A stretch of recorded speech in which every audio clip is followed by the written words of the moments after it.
In the yesteryears of centuries ago, in a small portion of this vast world of ours, there lived a people called the children of Israel.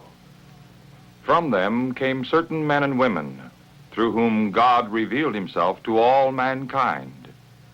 One of these was Samuel, a dedicated man.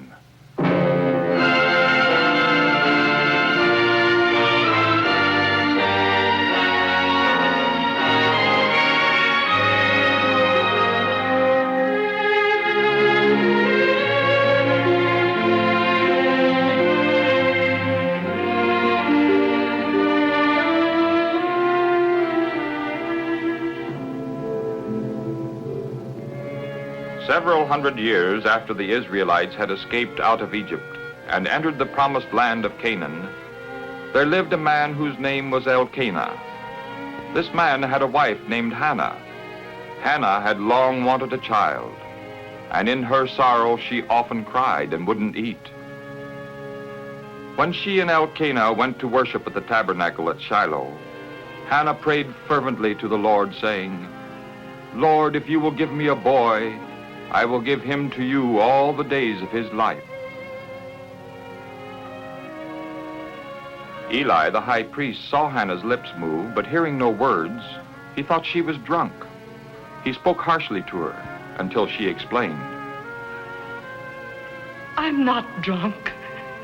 I've been praying to the Lord because my heart is full of sorrow." Well, then go in peace, and may the God of Israel give you what you ask of him. May you continue to be kind to me.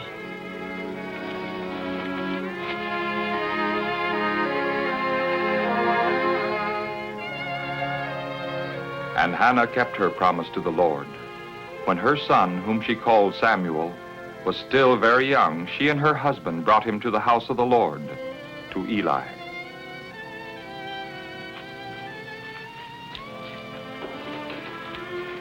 I am the woman who prayed here. I prayed for this child, and the Lord gave him to me. In return, I'm giving him to the Lord as long as he lives.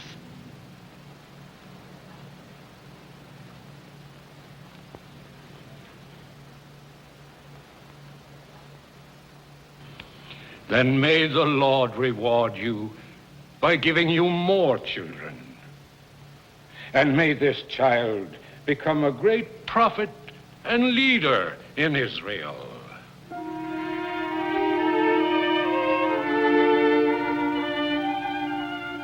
So with a joyful heart, Hannah offered a prayer of thanks to God before going home with her husband, leaving Samuel to begin his life in the service of the Lord.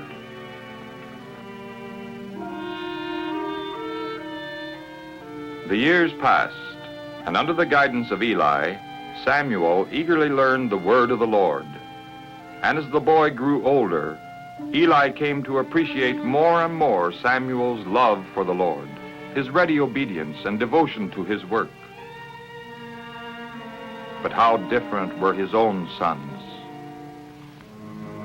Although Eli's sons, Hophni and Phinehas, were priests, they were men who despised God and caused the people to despise the worship of God in the tabernacle.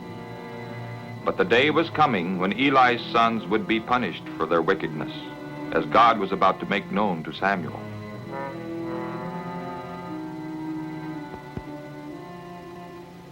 One night, soon after Samuel lay down to sleep, the Lord called to him, "Samuel, Samuel."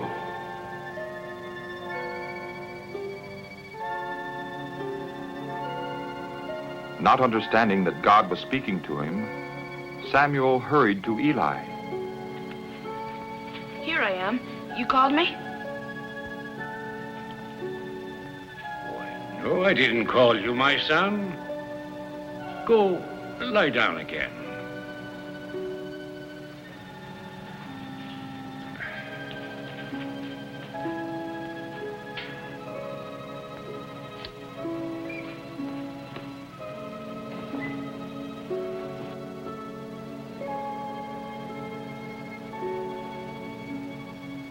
Samuel.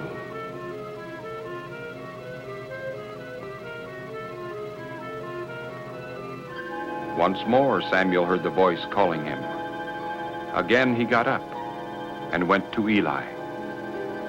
But the priest, thinking that the boy merely had a dream, sent him back to bed a second time.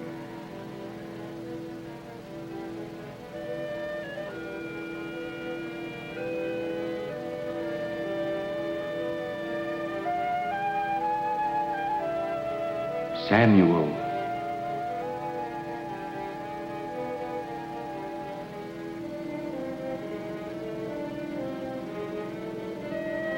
Here I am. You called?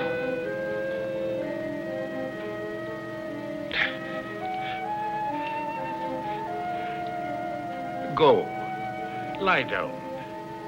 And when you are called again, say, "Speak, Lord.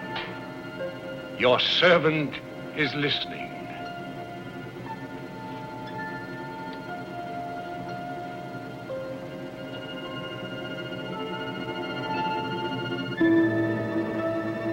Samuel. Speak, Lord. Your servant is listening. Then God spoke to Samuel, telling him that Eli's sons would be punished for their wickedness.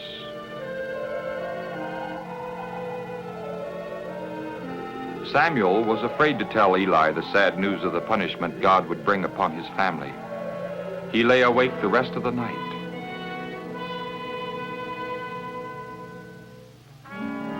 The next morning, however, Eli insisted on hearing what God had told Samuel.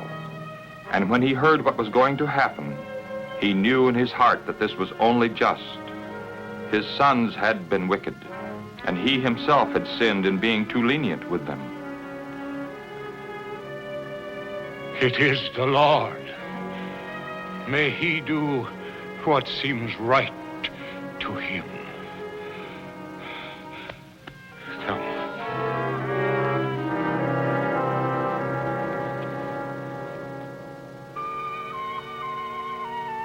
And Samuel grew, always serving the Lord faithfully.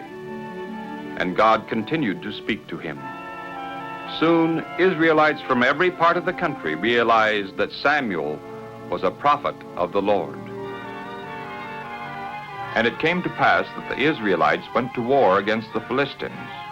And because the tide of battle was going against Israel, Eli's sons brought the Ark of the Covenant to the battlefield, hoping that it would help save the Israelites. But the Philistines won a great victory.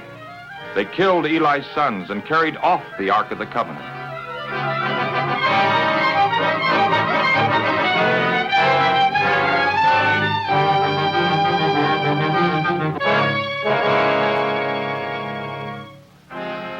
When Eli heard the news of the battle, how his 2 sons had been killed and the Ark of the Covenant had been taken, he fell from his seat and died.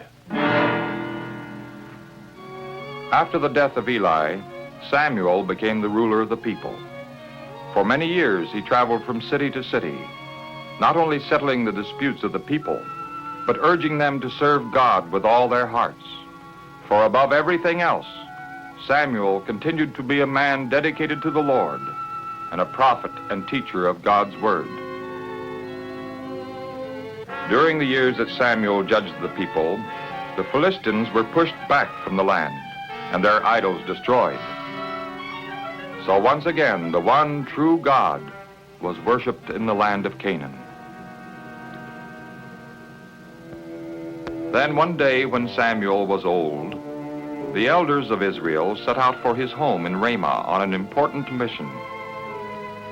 They wanted Samuel to give them a king to rule over them.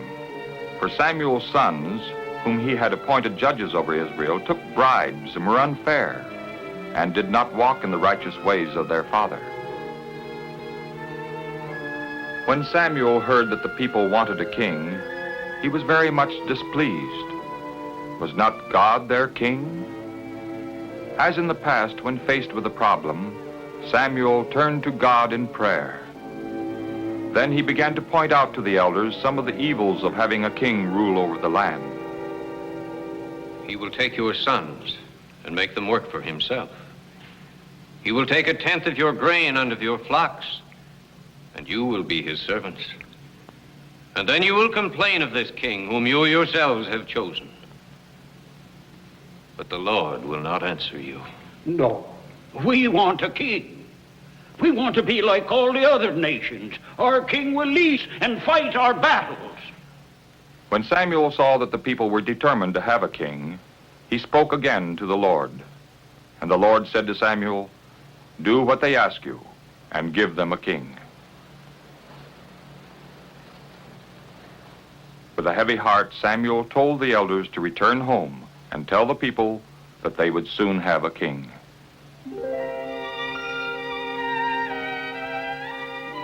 The choice of a king was important, for it would affect the entire history of Israel.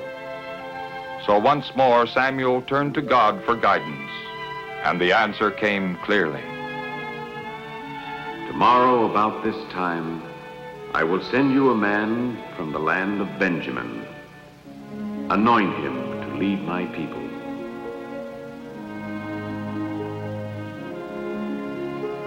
The next day, Samuel saw 2 strangers entering the city.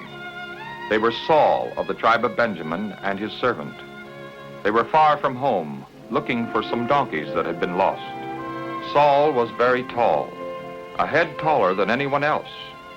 And the Lord said to Samuel, "There is the man about whom I told you. He shall rule my people." And Samuel spoke to Saul and invited him to eat with him and stay with him that night.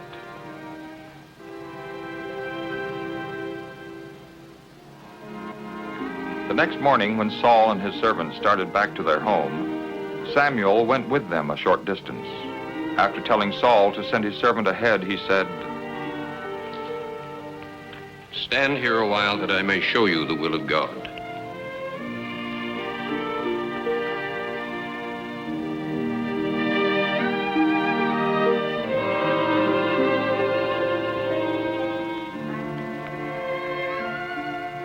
The Lord has now anointed you to be leader of his people, Israel. Thus the Lord chose Saul to be the first king of Israel. And Samuel gave Saul several proofs by which he would know that he was to rule the people of Israel.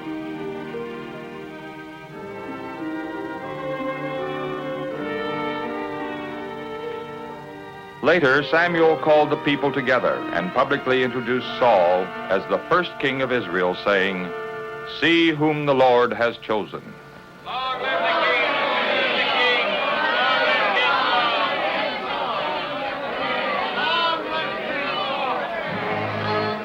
Saul soon showed himself to be a great soldier.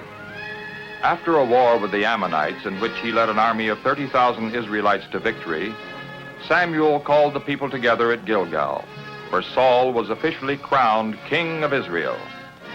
This was an occasion of great rejoicing for the newly crowned king and the men of Israel. But Samuel warned the people, saying, Now the Lord has set a king over you. If you will fear the Lord your God and obey him, and if you and the king will follow the Lord, then all will be well with you. But if you will not listen to the Lord and rebel against him, then he will be against you and will punish you. Now, therefore, pause a moment and see this great thing, which the Lord will do before your eyes. Is it not the time of the wheat harvest? I will call to the Lord, and he will send thunder and rain, so that you will see how wicked you were when you asked for a king. Then Samuel called upon the Lord, and he sent thunder and rain.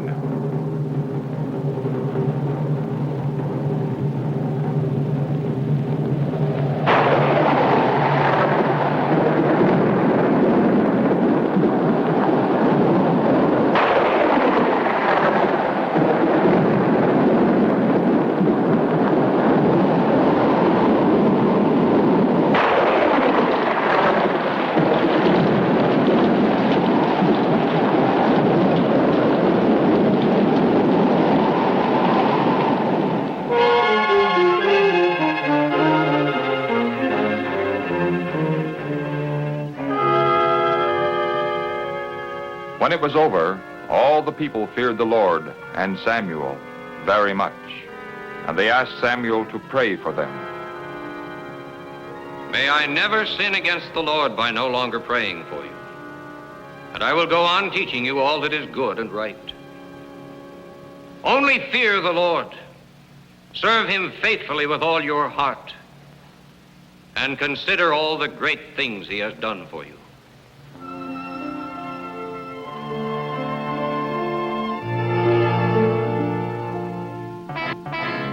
But the time came when King Saul willfully disobeyed the Lord. Just before a great battle with the Philistines, he became impatient and offered a sacrifice for the success of his army in battle without waiting for Samuel to arrive, even though he knew that God had forbidden anyone except his priest to do such a thing.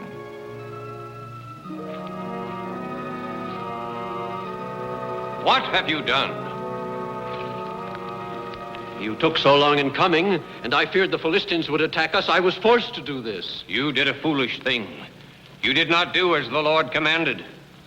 Because of your disobedience, God will take away your kingdom and will appoint another king to lead his people. One who obeys him in every way.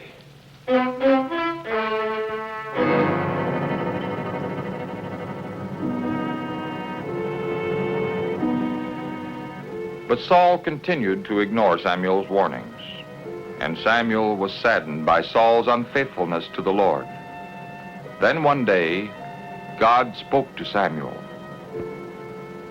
How long will you grieve over Saul? I have rejected him from being king of Israel. Fill your horn with oil. I am sending you to Jesse in Bethlehem, because I have chosen one of his sons to be the king. So, with Saul rejected, Samuel made ready at once for the journey to Bethlehem to anoint a second king, a man after God's own heart. Here was a man completely dedicated to the Lord, a man who knew the will of God and did it. As a boy in the tabernacle, as a leader of God's people, as a teacher of God's word, as a prophet and a maker of kings.